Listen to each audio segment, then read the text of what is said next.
गडचिरोली श्रीमंत डॉक्टर बाबासाहेब आंबेडकरांना मानवंदना करू. आजच्या या कार्यक्रमाला या कार्यक्रमाचे अध्यक्ष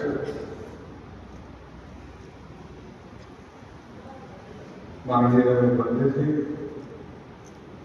माझ्या विधानसभेतील सहकारी आमदार अण्णाभाऊ चव्हाण, माझे विभागाचे सचिव हर्षदीप कांबळे, पंचायत समितीच्या सदस्य, ग्रामपंचायतीचे सरपंच, गावातील गावप्रमुख, उपस्थित सर्व मान्यवर, आज रविवारचा दिवस हा आमच्यासाठी अत्यंत बिझी शेड्यूल असलेला दिवस असतो. इथून जाऊ 2-3 लग्न अटेंड करायचे, इथून उद्घाटन आहे, इतर तुम्ही लोक माझे तारीफ करा आणि त्या कार्यक्रमाला उशिरा गेलं म्हणजे लोक मला शिवाय देतील. म्हणजे दोन्ही लोकांचे दोन कार्यक्रम करायच्या आधी मी सूत्रसंचालन करताना सांगत होतो बाबा लवकर आठवलं. त्यांना वाटतं की कार्यशाळा संघटना चालू तरी चालत. हर्षदीप कांबळे साहेबांना सांगितलं ते म्हणजे मला इथं जास्त बोलायची सवय. मला तुम्हाला रिटायरमेंट नंतर भरतीच व्हायची चिंता करू नका.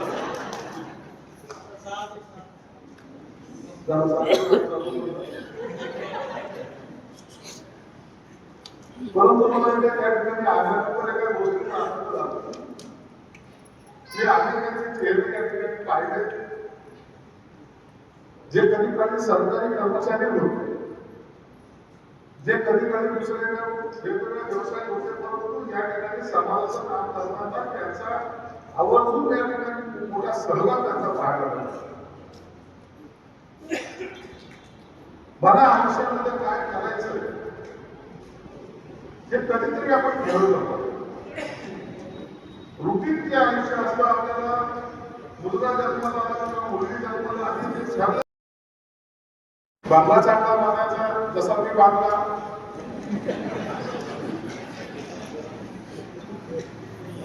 हे तर आयुष्यामध्ये करायचंच आहे ना. म्हणून हे करत असताना सुद्धा आपण त्या समाजातून त्या ठिकाणी आलेलो आहोत, त्या समाजासाठी तुमचं योगदान काय, हा सुद्धा एक प्रश्न आपल्या मनाला विचारला पाहिजे. आपलं जे कार्य आपण ठरवतो समाज घटकातील प्रत्येक माणसाला असं वाटतं की आपण काहीतरी योगदान करावं. या ठिकाणी आपण ते पाहिलं प्रत्येकाचं काही ना काही योगदान. कोणी किती पैसे दिले यापेक्षा प्रत्येक या कार्यक्रमामध्ये येतो आणि कार्यक्रम अटेंड करून या भागामध्ये आपण काही निर्माण करण्यामध्ये आपल्या खालीचा वाटा आहे हे समजतं. हेच खरं अर्थानं त्याची असलेली कमाई आपण समजली पाहिजे. 5 लाख रुपये दिले की 5 कोटी रुपये दिले, माझ्या विभागाने सभागृह बांधलं. हे पैसे वापस झालं ते आपल्या क्षणामध्ये तुमचं सांगितलं बांधून गेलं शासनाने आणि सभागृह झालं. ह्याच्यातही आपल्याला दोघांमध्ये बसून असं ते विचार करत होतो की अडचणी आणखी काय काय आहे त्यासुद्धा दूर केलं पाहिजे. मागताना मला समाजात या समाजातील मान्यवरांना सुद्धा सांगायचं की मागताना तुम्ही असं काही मागा जे निर्माण करावं ते भविष्यामध्ये ते टिकलं पाहिजे. अनेक वेळेला असं होतं की आपण काही पैसे घेतो किंवा आपण काही कामकाज करतो आणि ते काही काळानंतर त्याची देखभाल होत नाही किंवा त्याच्याकडे लक्ष दिलं जात नाही. असं काम कधीच करू नका. चिंता टिकलं पाहिजे. काही ठीक आहे, नंतर काहीतरी त्या रिपेरिंग करावं लागेल, काही आणखी बांधावं लागेल, काळानुसार आपल्याला चेंजेस करावं लागतील, हे सर्व ठीक आहे. परंतु निर्माण करतानाच असं निर्माण केलं पाहिजे की ते कमीत कमी 10-20 वर्ष पुढं हे चाललं गेलं पाहिजे. त्या पद्धतीचं काम केलं. माझ्या विभागाला काकाचा प्रश्न आहे. हर्षदीप कांबळे आणि मी गेल्या वर्षभरापासून आम्ही प्रत्येक ठिकाणी जातो. पुढे 15 दिवसापूर्वी पाहिजे असेल तर सिद्धार्थ कॉलेजला गेलो. कुठेतरी तुम्ही ती क्लिप पाहिजे असेल, विभाग ती पाहिजे असेल, काल हर्षदीप कांबळेच्या कॉलेजला पुन्हा जाऊ.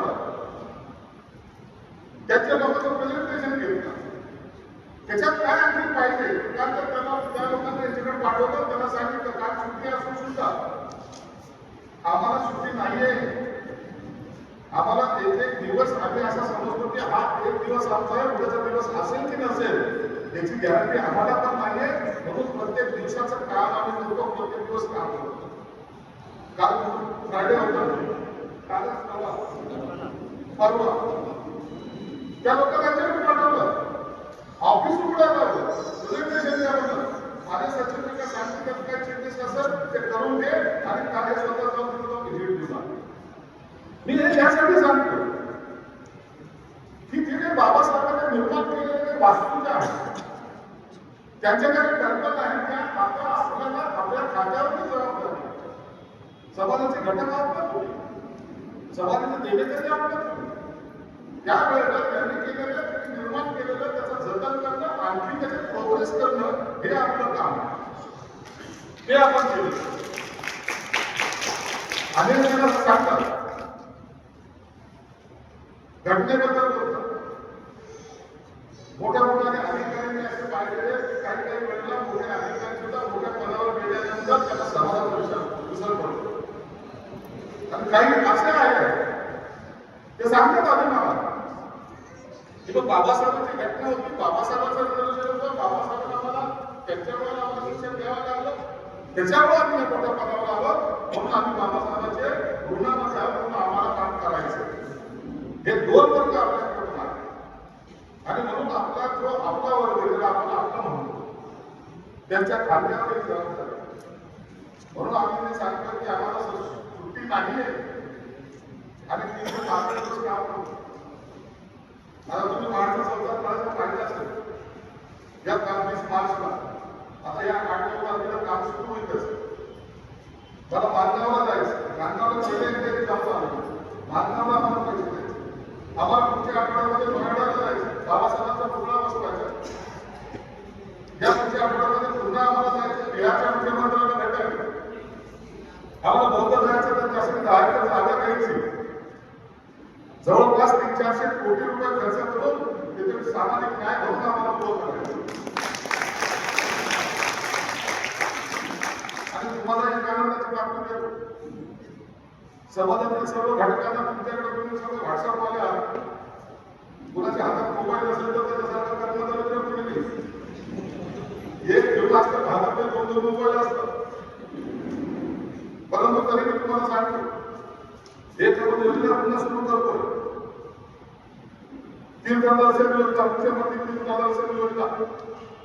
मे मध्ये बौद्ध मेळ्याला त्यांना जायचं असेल विथ फॅमिली जा, कसे येता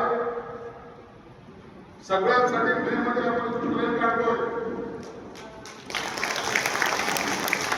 6 दिवसाचा प्रवास आहे, तुम्ही घरून चटणी भाकरला गेला तरी चालेल, त्याची सगळी व्यवस्था तर ट्रेनमध्ये होईल.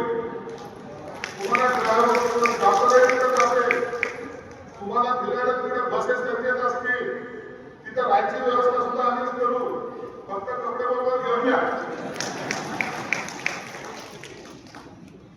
नाही तर आपल्याकडे सर्व एवढं पाहिजे.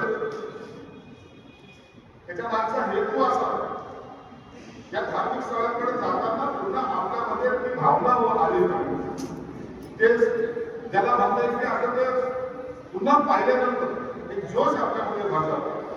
या मे मध्ये बंदरीचं काम माझ्याकडे त्यांनाही सांगितलं, तुम्ही सगळं यादी तयार करा, मला द्या. मे मध्ये जाणार 800 लोक जाणार आहेत, म्हणून चिंता नाही, लवकर त्याचं बुकिंग करून घ्या. बुकिंग काय करायचं, आधार कार्ड द्यायचं, तुम्हाला नाव द्यायचं, बाकी खर्च आम्ही करू. अजून कामं आहे त्यासाठी, म्हणून त्याची चिंता करू नका, पैशाची चिंता करू, तुम्हाला 1 रुपयाचा खर्च नाही. रेल्वेचे अधिकारी सुद्धा त्या ठिकाणी आलेले खास म्हणून त्यांना मी बोलवलं होतं, हे या ठिकाणी आलेले. आपण या समाजामध्ये काम करताना असे चांगले काम केले. माझ्याकडे प्रस्ताव तुम्ही सांगितलं 41 कोटीचा, तो प्रस्ताव तुम्ही अर्ध्या अमरावर पाठवत असता, कधीच फुलफिल काम करत नाही. आताही तो प्रस्ताव माझ्याकडे आलेला नाही. तर 41 कोटी रुपये आपल्यासाठी महत्वाचे नाही. आम्हाला इथे जे काही सेंटर उभं करायचं त्याचा महत्व आम्हाला जास्त. असं सुंदर त्याचं गार्डन तयार करा. आपण तुम्ही वास्तू तयार करताना एक लक्षात ठेवलं पाहिजे की या ठिकाणी प्रत्येक जाती धर्माचा माणूस आला पाहिजे. प्रत्येकाने येऊन काय अवलंबन केलं पाहिजे. प्रत्येकाने त्याचं दर्शन घेतलं पाहिजे. राम मंदिरामध्ये जाणारा माणूस कोणत्या समाजाचा आहे कोणी विचारतं? तुम्ही एखाद्या याच्यामध्ये आपण जातो पण कधी ते लोक कधी विचारतात. शंकर भगवानच्या मंदिरामध्ये आपण कोणी विचारतात. आपल्याकडे येणाऱ्या माणसाने जेव्हा हे वास्तू पाहिजे या ठिकाणचं महत्व समजेल तो सुद्धा बुद्धाच्या चरणी लीन होईल. ही ताकद तुम्ही ठेवू शकता.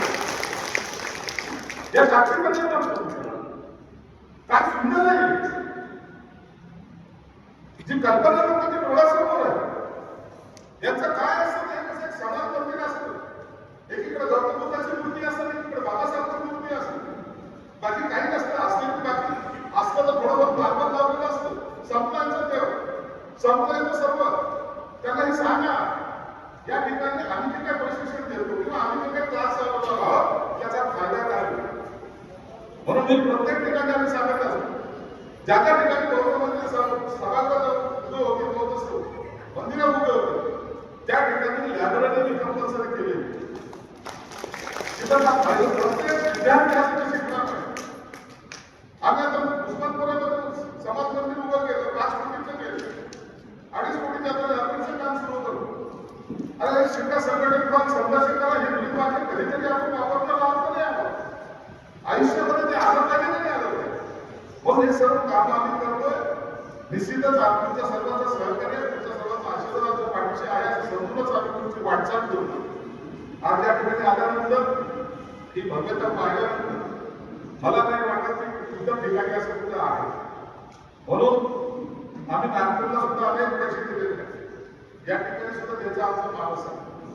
तुम्ही कधीही आपण त्या ठिकाणी राहतो किंवा त्या भागामध्ये आपण आहोत त्या ठिकाणी एक वेगळी भाषा आपल्याला उभी करायची जी चिरकाल टिकून राहील. म्हणून तुम्हाला एक आमच्यातर्फे माझ्या खात्यातर्फे तुम्हाला निश्चित सांगेल आमदारांचा याच्यामध्ये निश्चित पाठपुरावा असतो. दरवेळेला मला सांगताही असतं मला हे पाहिजे ते पाहिजे ते पाहिजे आम्ही मध्ये असतो नसतो तरी मी आमदारांचं सगळं ऐकतो. पण आमदाराला भरभरून निधी सुद्धा देतो. याच्यापूर्वी आमदाराला जेवढा निधी कधी दिलेला नाही तेवढा निधी मी देतो. प्रत्येक जिल्ह्याच्या प्रत्येक आमदाराला देतो. म्हणून आपल्याकडे आल्यानंतर ते आपलं नाही तर ते सर्वांचं आहे आणि सर्वांनी मिळून या तालुक्याचा किंवा या भागाचा विकास केला पाहिजे त्याची आमची धारणा आहे. म्हणून या ठिकाणी सुद्धा लँडस्केपिंग करताना उगाच कुठे झाडं लावायचे उगाच त्यांनी करायचं असं करून तुम्हाला माहिती सर सांगतो. नागपूरला आम्ही करतो खर्च दीक्षाभूमीवर तिथं पार्किंगचा तर प्रॉब्लेम आला होता. त्या ठिकाणी सांगितलं लँडस्केपिंग करून टाकलं. सगळ्याला बोलतो लँडस्केपिंग करायची चांगलं गार्डन चांगलं उद्याना सुद्धा करा. खर्च किती माहितीच मग 200 कोटी रुपये खर्च करतात पण दीक्षाभूमीवर 200 कोटी रुपये.